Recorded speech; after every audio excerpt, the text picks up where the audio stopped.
নমস্কার বন্ধুরা, আমি পিঙ্কি বর্মন টুইন্সের আরেকটি ব্লগে আপনাদের প্রত্যেককেই স্বাগত। আশা করছি বন্ধুরা আপনারা খুব ভালো আছেন এবং সুস্থ আছেন। এই যে তুতইটা নিয়ে সারাদিন এই দুষ্টুমি চলতেই থাকে। এখন দুজনে এই যে দুষ্টুমি করেই চলছে। তো যাই হোক বন্ধুরা, মামা এদিকে আসো, তুমি মা এদিকে চলে আসো, আসো আমার কাছে আসো।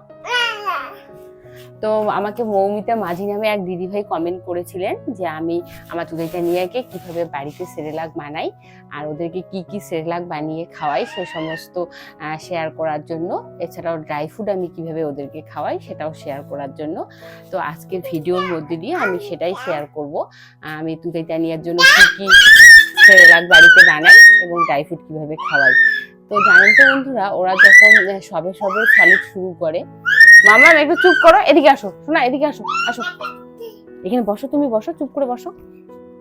এই মা তোমার এই পুতুলটা ব্যথা পাবে তো, তুমি এখানে বসো। হ্যাঁ এটা বসো, তুমি এটাকে নিয়ে এখানে বসো, ঘুম পাড়াও তো ওকে, ঘুম পাড়াও। হ্যাঁ বসো, তুমি বসে ঘুম পাড়াও। তো 6 মাস বয়স থেকে কিন্তু আমি ওদেরকে কোনো রকম বাজার চলতি সেরেলাক দেইনি, মানে দেইনি কি ওরা খেতেও চাইতো না। ওর বাবা একবার মনে হয় একটা প্যাকেট নিয়ে এসেছিল, কিন্তু তুতই তো একদমই মুখে তুলতো না, তা নিয়েও পরে দেখি খেতে চাইতো না। তো সেই জন্য কিন্তু আমি ওদের 6 মাস বয়স থেকে বাড়িতে নানান ধরনের সেরেলাক বানাই।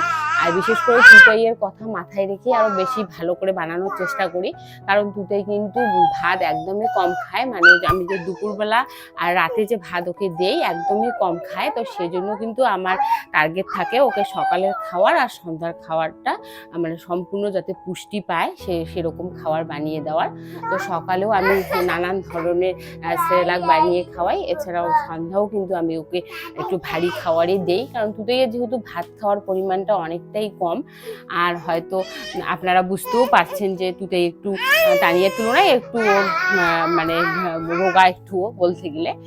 তো সবার খাওয়ার রুচির বোধ তো একই রকম থাকে না, তো তুতই কিন্তু একদমই অন্যরকম খাবার একটু তবুও খেতে চায়। ভাত মানে ও যতটুকু খাওয়ার, আমি যদি তানিয়াকে 15 মিনিটের মধ্যে ভাত খাইয়ে দেয়, তুতইকে খাওয়াতে কিন্তু আমার 1 ঘন্টা লাগে। তো 1 ঘন্টা লাগিয়েও আমার কোনো লাভ হয় না, ও যতটুকু খাওয়ার ঠিক ততটুকুই খায়। তো সেজন্য বন্ধুরা আমি কিন্তু এই সেরেলাকগুলোই মানে অনেকটা নিজের মতো করে বানাই, যাতে তুতই, বিশেষ করে তুতইয়ের কথা মাথায় রেখেই বানাই যাতে ও সম্পূর্ণ পুষ্টি পায়। তো কি কি সেরেলাক আমি বাড়িতে বানাই সেটাই আজকে আপনাদের সাথে শেয়ার করব। তো ভিডিওটি স্কিপ না করে শেষ অবধি দেখতে থাকুন, আশা করব মায়েদের ভীষণ কাজে লাগবে।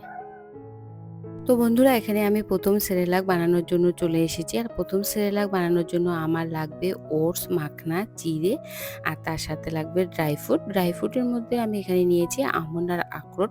তো দেখুন এখানে সেরেলাক্সের যে চামচগুলো হয় সেই চামচের মাপে কিন্তু আমি 4 চামচ ওটস নিয়ে নিচ্ছি, আর এর সাথে আমি সমপরিমাণে 4 চামচ চিড়েও নিয়ে নেব। আর বড় যে বাটিগুলো হয় সেই বাটির মাপে কিন্তু আমি হাফ বাটির মতো মাখনা নিয়ে নেব। আপনারা কিন্তু মাখনাটা ইচ্ছে মতো নিতে পারেন, কারণ মাখনার পরিমাণ বেশি কম এটা কোনো ফ্যাক্টর না। তো দেখুন আমি এখানে বড় বাটি থেকে হাফ বাটি মাখনা নিয়ে নিয়েছি, আর এখানে আমি দিচ্ছি 12টার মতো আমন্ড আর দেব 5টা আখরোট। আর কিন্তু আমি কোনো রকম ড্রাই ফ্রুট ব্যবহার করব না, এখানে শুধু এই 2 রকমের ড্রাই ফ্রুটই দেবো। তো দেখুন আমি সমস্ত কিছু আগে রেডি করে নিচ্ছি, মানে কি কি সেরেলাক বানাবো সবটাই আগে রেডি করে নিচ্ছি। তো দেখুন এটা আমার প্রথম সেরেলাক হয়ে গেল। না, দ্বিতীয় সেরেলাকটা যে বানাবো সেটা হচ্ছে ছোলার। তো ছোলা ওর বাবা মানে চৈতানিয়ার বাবা বাজার থেকে নিয়ে এসেছে। আমি কিন্তু পরে এর খোলগুলো তুলে নিয়েছি, মানে কি বলবো অনেক কষ্ট হয়েছে এগুলো তুলতে। আপনারা চাইলে কিন্তু বাজার থেকে মানে খোসা ছাড়ানো ছোলা পাওয়া যায়, সেগুলো নিয়ে আসবেন। আর এরপরে আমি যেটা বানাবো সেটা হচ্ছে মুড়ির সেরেলাক। তো সেখানে বাজার থেকে যে মুড়িগুলো আনা হয় তার মধ্যে দেখবেন অনেক সময় কিন্তু কালো কালো মুড়ি থাকে বা লাল মুড়িগুলো, এগুলো কিন্তু না বেছে পরে গুঁড়ো করে নিলে পরে কিন্তু বালি বালি হয়ে যায়। তো ওই জন্য খুব ভালোভাবে মুড়ি বেছে নেবেন। আর আমি কিন্তু যতবারই মুড়ি মানে সেরেলাক বানাই ততবারই কিন্তু আমি ভালো করে কালো মুড়িগুলো বেছে ফেলে দিই। আর তারপরে আমি নেব এখানে কর্নফ্লেক্স। খুব বেশি ওদেরকে আমি দেই না, মানে যখন একদমই অন্য কিছু খেতে চায় না তখনই হয়তো দুধ দিয়ে একটু মিশিয়ে দেই, তো সেটাও আমি কিন্তু গুঁড়ো করে রেখে দেবো। তার সাথে আমি গুঁড়ো করবো ড্রাই ফ্রুট। ড্রাই ফ্রুটের মধ্যে আমি সাধারণত ওদেরকে আমন্ড আর আখরোটই দিয়ে থাকি। তো এটাও আমি হালকা করে কিন্তু ভেজে নিয়ে তারপরে গুঁড়ো করব। তো দেখুন এবারে আমি সমস্ত সেরেলাকগুলোই মানে যেগুলো তৈরি করব তার সবগুলোই আমি একটু হালকা করে ভেজে নেব। তো খুব কম আঁচে কিন্তু এগুলো ভাজতে হবে। আর আমি যেহেতু এখানে কম করে বানাচ্ছি তার জন্য কিন্তু সবটা একসাথে দিয়ে দিয়েছি। আপনারা চাইলে কিন্তু ওগুলো আলাদা আলাদা করেও ভেজে নিতে পারেন। তো দেখুন তারপরে আমি মাখনার আলাদা করে ছাতু করে রাখবো, তো সেজন্য মাখনাগুলোও ভেজে নিলাম। আর ড্রাই ফ্রুট আমি যখনই গুঁড়ো করি খুব কম পরিমাণে ভেজে নেই, মানে একবারে অনেকগুলো দিয়ে দিলে কিন্তু খুব ভালো করে ভাজা হবে না। তারপরে দেখুন এখানে আমি ছোলাটাও একটু হালকা করে ভেজে নেব, তাহলে একটু কুড়মুড়ে হবে আর তখন কিন্তু ছাতুটা খেতেও কিন্তু বেবিরা ভীষণ ভালোবাসবে। আর মুড়ি যেহেতু অনেক দিন আগে থেকে দোকানে ভাজা থাকে, তো ওই জন্য মুড়ির যে একটা কুড়মুড়ে ভাব সেটা চলে যায়। হালকা করে যদি ভেজে নেওয়া যায় তারপরে যদি সেটাকে ছাতু বানানো যায় সেটা কিন্তু স্বাদ আরও দ্বিগুণ বেড়ে যায়। তো দেখুন আমি মুড়িটাও কিন্তু হালকা করে একটু ভেজে নিচ্ছি। তো এভাবেই আমি সমস্ত কিছু ভেজে নেওয়ার পরে যখন একটু ঠান্ডা হয়ে যাবে, তো দেখুন কত সুন্দরভাবে আমার মাখনাগুলো ভাজা হয়ে গেছে। এবার কিন্তু আমি এক এক করে সমস্ত কিছুই গুঁড়ো করে নেব। তো দেখুন সবার প্রথমে আমি বানিয়ে নিলাম সম্পূর্ণ ছাতু।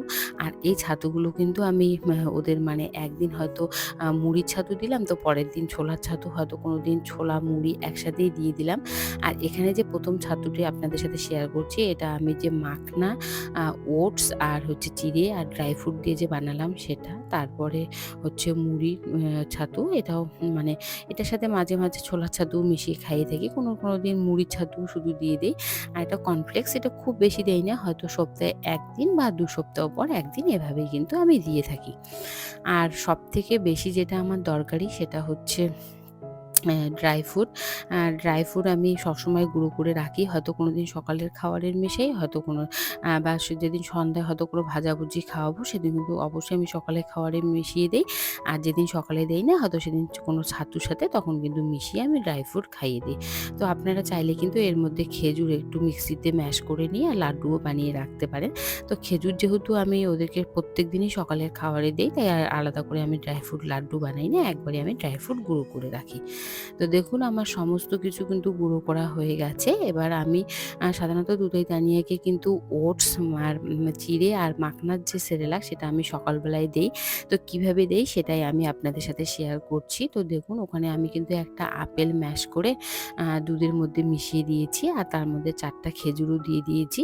এবার আমি এই ওটসের যে সেরেলাক সেটা আমি এখন ৩ চামচের মতো দিয়ে দেবো। দুধই তানিয়া দুজনের জন্যই যেহেতু বানাবো তাই একটু বেশি করে বানাচ্ছি। আর আমি যেহেতু কাউ মিল্ক দিয়ে বানাবো, কাউ মিল্ক একটু ঠান্ডা হয়ে গেছে তাই ৫ মিনিটের মতো আমি ফুটিয়ে নেব। এই সেরেলাকটি কিন্তু আপনারা না ফুটিয়েও খাওয়াতে পারেন, যদি গরম দুধ থাকে গরম দুধের মধ্যেও মিশিয়ে খাওয়াতে পারেন। আর ১ বছরের যদি নিচে বেবি হয় তাহলে কিন্তু ফর্মুলা মিল্ক দিয়েও খাওয়াতে পারেন বা জল দিয়ে গুলিয়েও কিন্তু খাওয়াতে পারেন। তো দেখুন এখানে আমার ৫ মিনিট ফুটিয়ে নেওয়া হয়ে গেছে। এরপর আমি দুধই তানিয়াকে খাইয়েও দিচ্ছি। আর দুধই তানিয়ার কথা কি বলবো, যত ওরা বড় হচ্ছে তত যেন ওদের স্বাদ চেঞ্জ হতেই থাকছে। আগে যেমন কলা আমি ম্যাশ করে দিতাম, ওরা কিন্তু সুন্দর করে খেয়ে নিত। এখন না, কলাকে সাইডে রাখতে হবে, একটু করে খাবার নিতে হবে, তার মধ্যে একটু করে কলা, তাও মাখানো যাবে না, কলা গোটা ওদেরকে দিতে হবে। তো দেখুন আমি একটু করে কলা কিন্তু ভেঙে নিচ্ছি, তারপরে একটু ওদের খাওয়ার মুখে দিচ্ছি।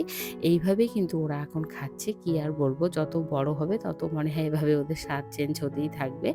তো এইভাবে আমি আমার দুধই তানিয়াকে খাইয়ে থাকি। তো বন্ধুরা দেখুন ওরা কত সুন্দরভাবে কিন্তু খেয়ে নিচ্ছে। আর এই সেরেলাকটি যেহেতু একটু ভারী, ওটস থাকে, চিড়ে থাকে, তাই কিন্তু আমি সাধারণত এটা ওদেরকে সকালবেলায় দিয়ে থাকি। তো আজকের আমার এই সেরেলাক বানানোর ভিডিওটি আপনাদের কেমন লাগলো অবশ্যই কিন্তু কমেন্টসে বলবেন। আর যদি কোনো বিষয়ের উপর ভিডিও দেখতে চান সেটাও আমাকে কমেন্টসে জানাবেন। তো বন্ধুরা আপনারা খুব ভালো থাকবেন, সুস্থ থাকবেন। দেখা হচ্ছে নতুন কোনো ব্লগের সাথে। ধন্যবাদ।